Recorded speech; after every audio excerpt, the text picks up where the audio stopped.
My name is Esther Cohen, and I am working with low-wage workers, fast food workers, and others in gathering the stories of what it means to exist on small amounts of money in this society today. During the service 1 year before his assassination, Dr. Martin Luther King gave his speech on a time to end silence right here in the nave of the Riverside Church. The Riverside Church then has been identified with progressive causes for justice, for equality, for trying to make sure that we are one people under God, and as citizens of the United States, we all share in the American dream. The May 7th event is, we believe, a very significant event because we're going to bring together people of faith, community workers, low-wage workers, officials from the city, all together to focus our attention and our passion to bring about a service that indeed will work toward raising the wages for low-wage workers in this city, and indeed in the state. I'm here representing all fast food workers. I only see about 130 to probably 160 a week, which is not enough because I have to make sure I get a Metro card every week. I have to make sure I put food in my house, and I don't think it's room for rent in that 130 or 170. So, you know, it's kind of stressful sometimes. So that's why I'm here today, to fight for a living wage.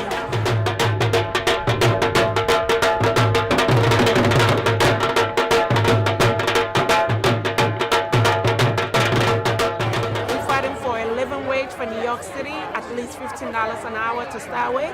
I mean, rent goes up every year, 4%. Metro card went up a couple of times, and minimum wage just once, a bit. Unfortunately, I had to work another job because I have to help out with my house, with my siblings, with my mom and everything. It's the living wage that Dr. King talked about in the 60s and that others talked about before him, including President Roosevelt, who in his Economic Bill of Rights pushed for a living wage. I've always felt that the power of the gospel provides the direction and the passion that's required to move on issues of justice, to help people when they hurt, to look from where we are to where God would surely have us be, to work toward a society of peace with justice for all people. What do we want it? Now! What do we want? Living wages! What do we want it? Now! I'm here today because the Catholic Church has been officially concerned about the living wage since 1919 and the Great Depression. We need to do justice at the practical level. Social and economic justice means fairness. People have to be treated fairly and with dignity, and they've got to be paid a working wage. I think it's a moral imperative for our society. We are hard-working construction workers. We are hard-working construction workers. I'm the proud father of 5 children. I'm the proud father of 5 children. Who has to see and take care of my family.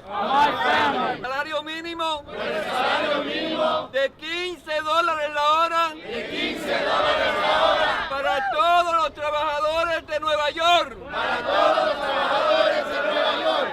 Fui trabajador. De factorías. De bodegas. De restaurantes. Y nunca gané un salario.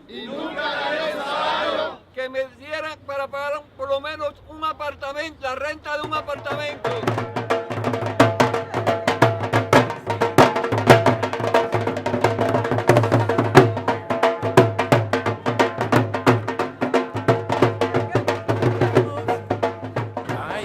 This can become the beginning of a major coalition for change in this city and in this state.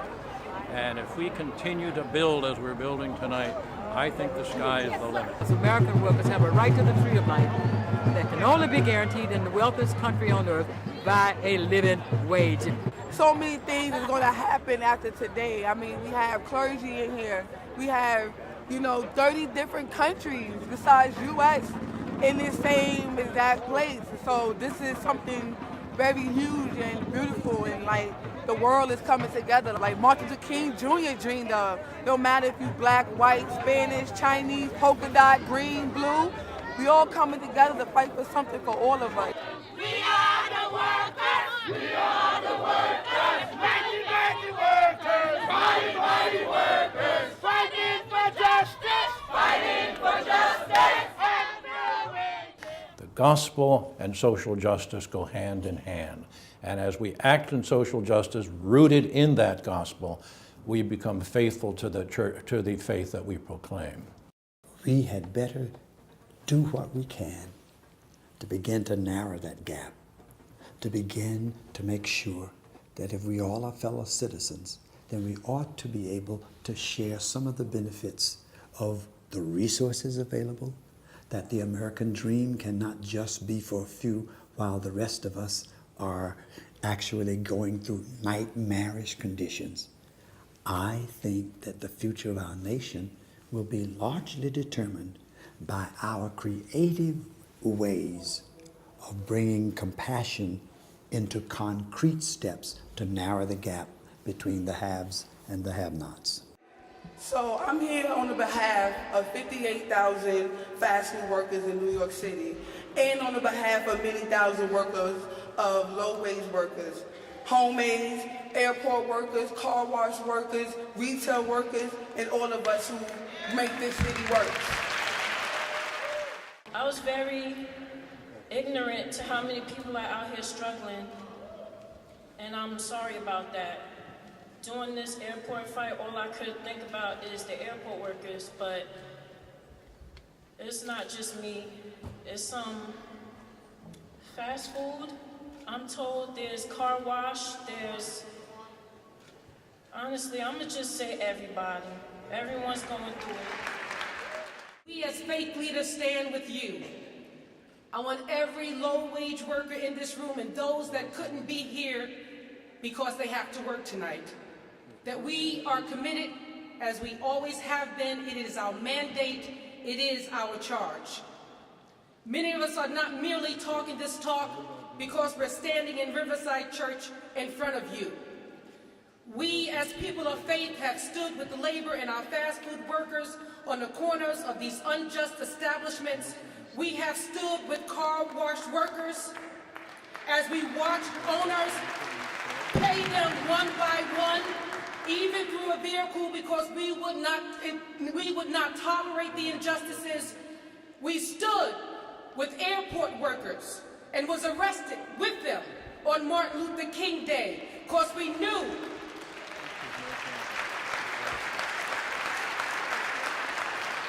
that if he were here, he would have stood with them too. It was the righteous thing to do. That's why New York City faith leaders of different religions, denominations have come together. At Mount Sinai, when God gave the Torah, God started with the 10 Commandments and possibly what you might call the first labor law ever. When God said, 6 days you shall work and do all your labor, and on the 7th day, a Sabbath to God. You shall not do any work, not you, your son or your daughter, your servants, your animals, or the strangers among you. And from that I learned two things. First, that labor is sacred, that work and workers have dignity, and you do those 6 days of work for God. And second,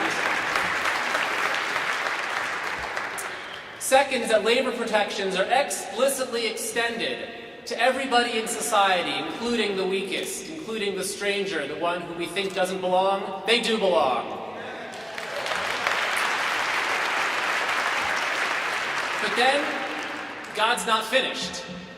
After the 10 Commandments and the fire and the thunder and the lightning comes 3 chapters of civil code, of the nuts and bolts, nitty-gritty of how you run a just society.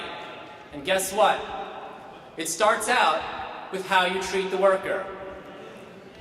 That how you give them a fair shake. For instance, by paying them in full when you say you'll pay them, because they might need that money that very night to pay for shelter and food.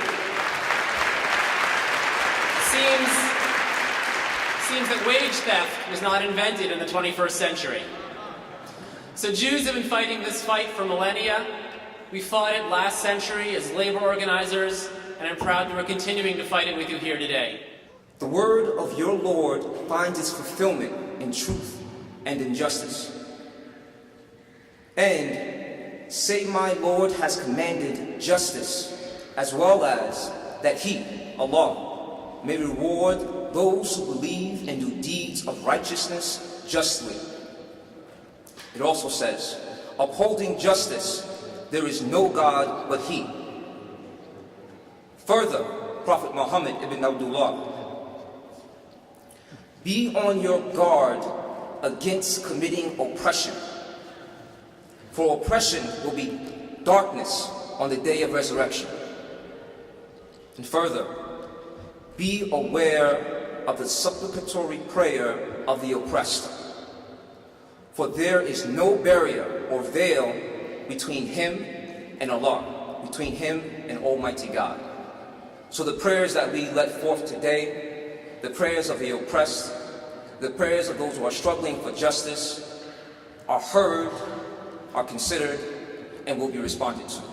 Thank you. We will not be saved by spending millions of dollars on an old cathedral. We will not be saved by polite rhetoric. We will be saved by where we will be with the poor and the marginated. Because we know where we're going to meet in heaven.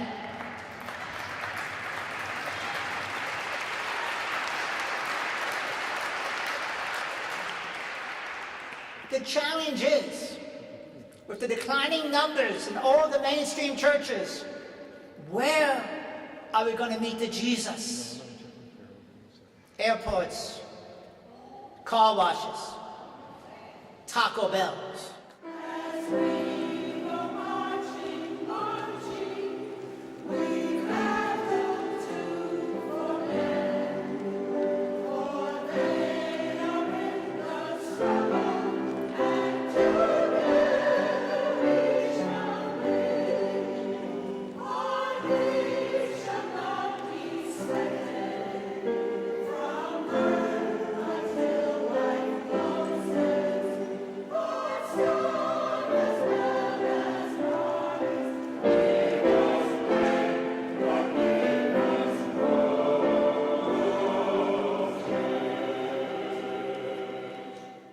Buddhism is a tradition where we think and talk about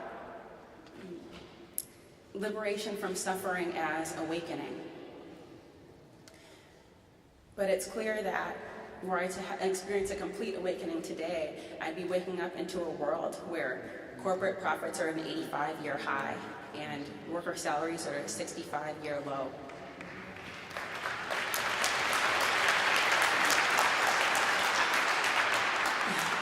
I'd be waking up into a country where there have been strikes in over 130 cities because workers who have been supporting their families on $11,000 a year have said this is not enough. And I bow to them, and I bow to their courageous efforts, and I aspire to be that brave. My direct experience, both on my meditation cushion and walking through the streets of New York City, has shown me that the peace and freedom that's available to me is only as great as the peace and freedom that's available to every single person in this room, to every single person on that street.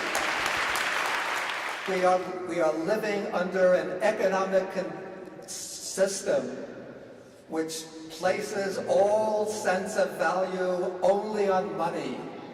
And so because of this fixation on money, on profits, on financial power, we are losing two big segments of human existence. The segment of human society, which depends upon community, interrelatedness, mutual respect, mutual love and concern amongst human beings.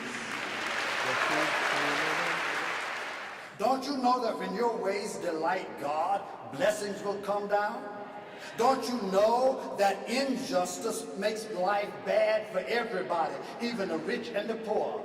Don't you understand that if there is widespread, wide gap in equity, it makes every situation in the society worse? It reduces life expectancy.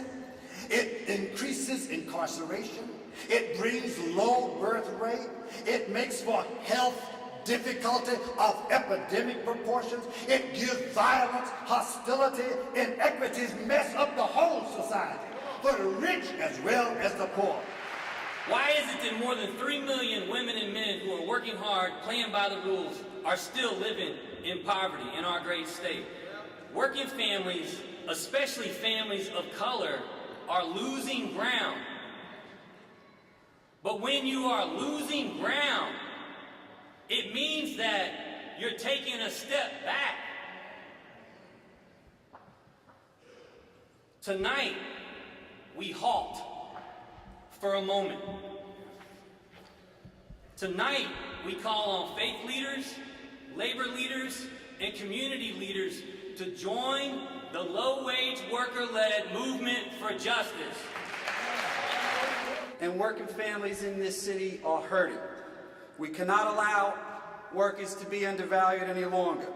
While the wealthiest in our society continue to amass wealth on the backs of everyday hard-working men and women.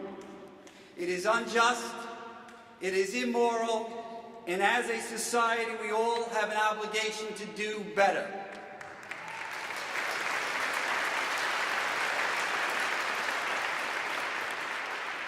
Last week in Washington, D.C., we saw a group of people fail to act on the minimum wage. And we need to look at what we can do and how we can lead right here and at home. Today and every day, we must remain united to stand up for the rights of those workers whose dedication, whose skill, whose professionalism keep our city going. And we must always remember, that under the skyscrapers and underneath the flashing lights of this city, we are all just simply a city of workers. New York City, the New York City labor movement, as I said, 1.3 million strong. We are committed, and we will remain committed to standing with these workers, all of these workers, union workers, non-union workers, people of faith, with our communities and with all working men and women to ensure that the workers of this great city, that they get the wages, that they get the benefits, that they get the respect that they need to grow and thrive in this great city. I can tell you unequivocally, that is our mission, that is our calling, and that is what the New York City labor movement will continue to do. So thank you all. Stay together, stay strong, and never give up. Thank you all. We all deserve a living wage. Many voices, hard purpose. Now's the time for justice, better jobs for our people. We all deserve a living wage. Come on, sing it with me. We all deserve a living wage. All that you have heard today will become meaningless if we do not put our hands to the plow. All that we've heard today and have been moved by will be empty if we do not galvanize our resources, mobilize our communities, and become workers for the struggle of justice. All that you heard tonight will be devoid of any power unless those inspirational words and prophetic proclamation can move you to move beyond your narrowly constricted view of yourself and stand with those who labor and long for justice. Now's the time for you to be committed. Not just showing up to the party, but staying for the cleanup. And now is that moment. As one people faith and justice walking together, supporting one another, so that God's way will be known and God's way will be done. Let love reign, let justice prevail, let hope ascend. In God's strength we shall overcome. Amen.